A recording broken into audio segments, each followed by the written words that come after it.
All right. So again, I am Austin Kistner, and this is the system, specifically weight room progressions for novice athletes. That's what we're going to be looking at today. We're not going to be talking about plyometrics or any running progression. We're sticking to the weight room. Just to start off, I want to give you all a brief history of the system for anyone who may not know, kind of explain what this is we're about to dive into. So this is something that was synthesized by Johnny Parker and Al Miller, both fantastic Hall of Fame strength coaches. And this is something they got from the Soviet bloc countries, specifically from Soviet weightlifting at the Olympic level. This system relies heavily on something called the eye of the coach. Al Miller said, while science was important, it seemed that the eye of the coach and coaching experience determined more than what the scientists said when it came to weight room and weight room progressions. So you'll notice that a lot of what I talk about today is not specific in terms of percentage. It's a range. Same with progressions. It's not going to be you do this for 7 days, this for 7 days. It's to the discretion of the coach. It's that eye. It's seeing how that athlete progresses before you move on. I want to bring up the fact that there is some evidence that goes into the fact that this works. It's not just the word of two fantastic coaches. The Soviet Union, when using this type of system over the course of 18 Olympics, won 39 Olympic gold medals in weightlifting. The Soviet Union, although it is no longer around, still has the all-time record for most golds won in the Olympics. So their athletes are still that prevalent, and that style is so dominant that they have not relinquished that lead. So when you talk about the system, there are 7 holy grail movements that we're going to focus on. These are our meat and potatoes, our 80-20 principle, so to speak. These are going to give us 80% of our results. This is where most of our strength and power gains are going to come from. And it's these 7 categories of movements: the squat, the clean, the press, various pulls, whether that's snatch pull, box pull, etc., the actual snatch, jerk, and then vaguely speaking, posterior chain movements. Now, before we get into progressions for these things, I think it's important to show us where we are progressing to. If we don't have that end goal, it's hard to build a roadmap to get there. So what I'm going to start by doing is show you guys what a program might look like for a slightly more advanced athlete. Instead of week 1, we might be looking at a week 6, 8, 10, 12, somewhere in here. Still novice, but not so completely fresh. And we're going to start by talking about volume. So these are the novice volume parameters, both monthly and by exercise. So let's start with our monthly volume. We're looking at somewhere in the ballpark of 750 to 1,000 reps. Now, coming back from COVID, I would definitely urge a novice or very detrained athlete to stick close to that 750, 800. You do need a certain minimum just to elicit a training response. But by the same token, you don't want to go overboard, hit over 1,000, and really burn these athletes out. They are novice. They are not going to adapt and recover at the same rate a more experienced athlete might. You'll notice here in these percentages, you have a little bit of undulation. It's not just a straight linear progression.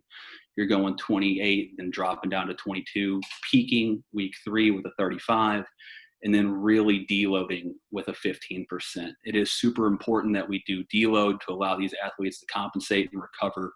That's when we're going to see a lot of progress as these athletes fully and completely recover. If you push that week 4 too high, they can't recover, and they're going to be more likely to burn out. Now, how do the 7 holy grail movements fit into this? Well, they each have their own percentages. And if you'll notice here, it is a range. This all goes back to the eye of the coach. There are not strict parameters here. It's not saying you have to do 19% squat, etc. There's a range. The biggest range you might notice is that posterior chain. That's 7 to 18%. That can be over double what one coach might prescribe versus another, and still be operating under the parameters of the system. So this is when you get team specific. This is when a needs analysis comes in handy for both the sport and for the athlete. What I'm going to do is show you a sample from myself from working with novice athletes. In this case, it was high school football, and kind of show you what I did with them so you can see a more concrete example instead of just ranges and estimates. So let's go ahead and get on to that, a sample novice cycle. Now here is my training distribution. You'll notice that on the left there are 6 and not 7. That is because the jerk is an advanced movement, and for these athletes, I wanted to start with simple and go to complex. So the jerk was not part of this cycle, not because it's not important, but because they had to be proficient in the clean and snatch and presses before we would introduce the jerk. So I redistributed. I went heavy on squat percentage, heavy on post chain percentages. I wanted to groove those patterns, get those neuromuscular adaptations, and get those athletes built up from a quad, hamstring, glute point of view. You'll notice some of the Olympics are a little bit lower. The cleans at the minimum, the snatches at the minimum, the pulls are at the minimum. And that's because when I'm looking at these reps, the only reps that count towards those totals are reps that are over 50% of a 1-rep max. So if I have just the barbell, I'm not counting that towards my total of 1,800, what have you. I'm only working on at those reps over 50%. So as I'm teaching them the snatch, and as I'm teaching them the clean, a lot of that work is not technically being counted into my total. It's not fatiguing the central nervous system in the same way. And so I'm able to lower those prescribed percentages and still get a good result there. So I'll show you the reps for a 4-week breakdown here. That adds up to 800. So again, this is early on, near that basement, but slightly above that basement of 750. And so from here, it's just math. You take the percent that it should be distribution for an exercise, say squat, multiply it by the reps you have, and eventually you do this enough, you'll get this fancy little chart here. And so what this is telling me is how many reps of each of those movements I'm going to complete in a single week. You can see we got some variance here. There are 2 important things to notice. 1, there is a minimum effective dose here. So if you look at snatch in week 4, it's 10. That's actually the minimum effective dose for a single session. It wouldn't make much sense for me to do a 4-day split and have someone do 2 and 3 heavy snatches. That's not going to elicit a response. That's not training in a worthwhile manner. So I would need to put all 10 of those snatches on one day. Likewise, there's also a maximum. I can't burn these athletes out. If I walked in on a Monday and said, all right, we're going to do 67 heavy squats, it's week 3, those athletes are pretty well fried for the rest of the week. I'm overloading them, I'm overworking them, and I'm probably going to have some injuries. So there is a balance. That cap that Coach Miller recommends is around 35 reps for a strength exercise. If they're novice, you might want to play it a little lower than that even and not push that edge. So that might mean you have to squat 3 times in a 3-day split or 3 times in a 4-day split, depending on how you work that out. But those are a couple exceptions to those parameters. All right, so that's what we're working towards. This is what our goal might be. Now that we know where we're going, let's talk about how we're going to get there. We're going to get there with some progressions, some initial movements, so to speak. There are 3 main that we're going to talk about right here for the very, very initial day 1 style movements. First being the overhead squat. The overhead squat is almost going to act as a functional screen for us. It's going to tell us a lot of things about our athlete. We're able to watch full body, shoulders, hips, all our major joints here. Just a couple things to look out for as we watch our athlete overhead squat. We want to make sure that the head and neck stay in line with the spine, that we don't have tilt. We want to make sure that the athlete, as in the picture, has their elbows locked out, that we don't have bent arms. We want to make sure our PVC pipe, dowel bar, whatever we might be using, is aligned over the midfoot so that our athlete is not falling off balance either forward or backward. We want a nice, good parallel torso and shin. We want those to be at the same angle. And then, of course, we want our feet to remain flat on the floor. We don't want our athletes rocking back on their heels or coming up on their toes, losing balance. And the last thing is we don't want that knee collapse. We want to keep those knees out, as you can see in the bottom right picture there. So that's our overhead. Our next screen or initial movement is a single leg squat. So here we're really looking for a unilateral deficit. The athlete might have a weakness on one leg, but they're able to overcompensate and potentially hide that in the overhead squat. Well, these single leg squats are going to expose any kind of deficits we have unilaterally. As far as depth on these, we're thinking hamstring all the way down to touch the calf. Now, there's a good chance a novice athlete might not be able to do that. That's where something like a squat to bench or an assisted squat with a TRX might come in handy so that athlete can progress to that full range of motion. As it says on the slide, our goal there is 6 on each leg. We're thinking 2 to 3 sets of 6 nice, deep, and controlled single leg squats. And our third of our initial movements is the Dvorak complex. In this complex, we'll do 6 reps of each of these movements. We're looking at an upright row. into a snatch grip high pull, again, working bar path as we progress through our cleans, keeping that bar tight to our body. We're then going on to a back squat, to a push press, a bent over row, and then an RDL. Now, you might be wondering, why is that RDL there? Doesn't the Dvorak complex traditionally have a good morning? It does, but in the case of a novice athlete, a good morning is a more advanced movement to teach. And so week one, early on, we really like that RDL because we're grooving that pattern, grooving that hip hinge, working bar path, and it progresses more naturally into our clean movements. Now, when it comes to load for this complex, first week we're thinking bar only. And for some athletes, depending on where they're at, they either might need a lighter bar or even a PVC Piper dowel. We want quality movements overload. And then from there, we're going to progress up. Our goal is maybe 30% of body weight for a novice athlete. If you got a real little corner, you got a guy who's coming in, with $160 with brick in his pockets, he might be able to progress closer to something like 45%. You get a big old boy who's a freshman and hasn't quite grown into some of his size yet, that 30% is going to be a real challenge, especially for stuff like that overhead press. Now, these are just the initial 3 progressions. There are more to that, and we're going to talk about those. The first thing we're going to talk about is some of our squat progressions. You can see at the bottom here, one of our more advanced squat progressions. But these squat progressions are going to come in 3 main categories. We're looking at a back squat, a front squat, and then all of our single leg variations kind of get lumped in together there. So as we talked about a little bit, that overhead squat with a bar is kind of our initial movement. From there, we can progress on to a loaded back squat. Again, they have been doing some version of a back squat with that Dvorak complex, but it hasn't been heavily loaded. Our athletes should not be struggling to back squat just the bar. Hopefully, if they are, again, that's when we spend more time in that complex before they progress on. Because we were spending so much time talking and doing Olympic lifts, the front squat is super important. We need to be able to get into a good front rack position. So we're going to start that with the zombie squat. Arms straight out in front, and that bar is sitting in between our collarbone and our Adam's apple, and that nice little natural shelf right there. And that's going to teach the athletes that in a front squat, all that weight is not just sitting on our hands. That should help with potential wrist issues down the line.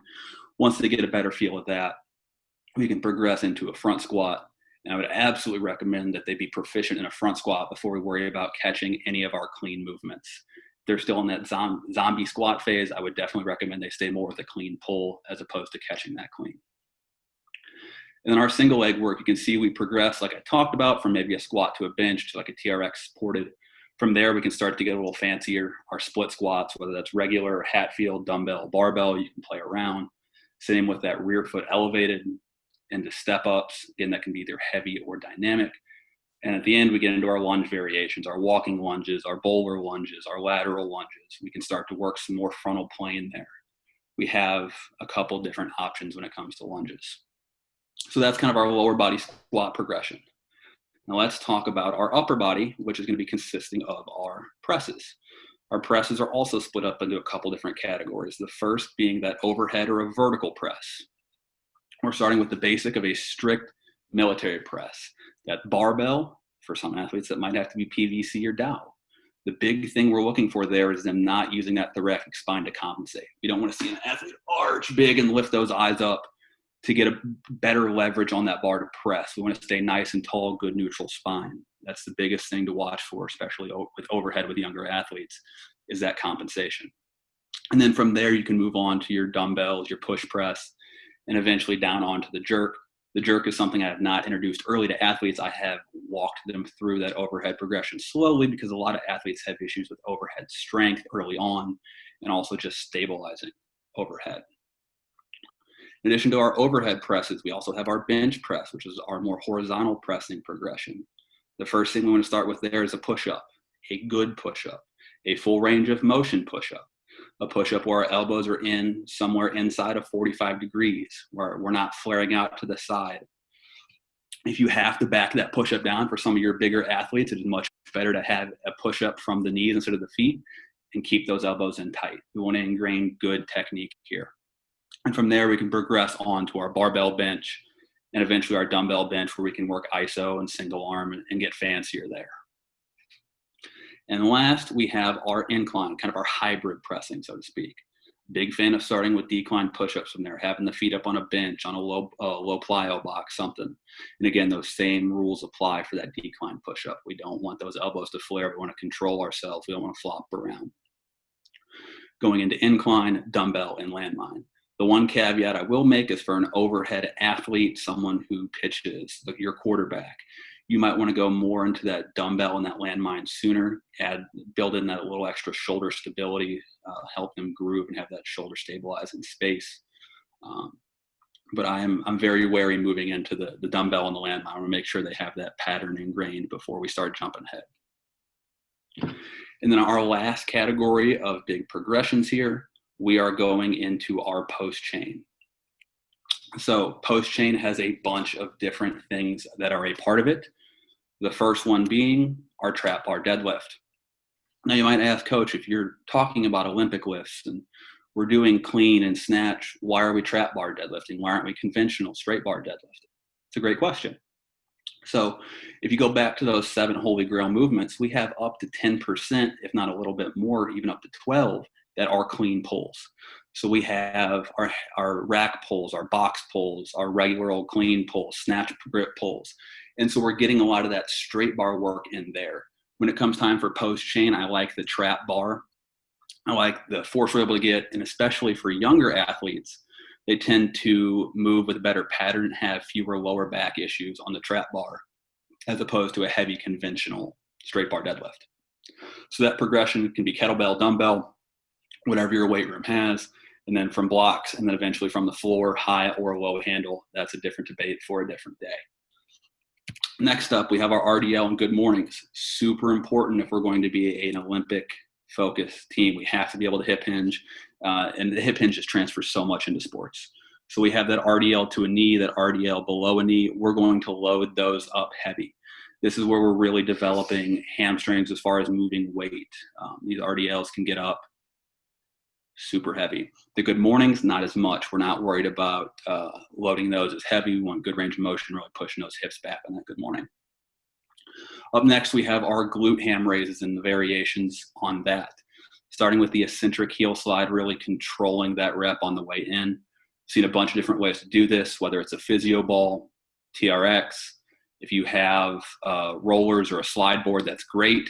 If you don't, if you have a gym floor and some hand towels, you can get the job done as far as heel slides there. Really shooting those hips through and controlling it on the way in.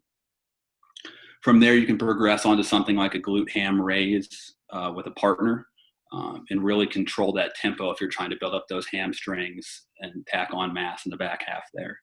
You can also add weight to that, or you can work into more of a combination, which would be a hyperextension into a glute ham raise. But again, that's a more advanced movement that a lot of your novice athletes won't get all the way to. And then finally, we do have the hyperback or reverse hyperback extension for some of you West Side people. So we're going to start with performing this from the floor. I've always called those Supermans.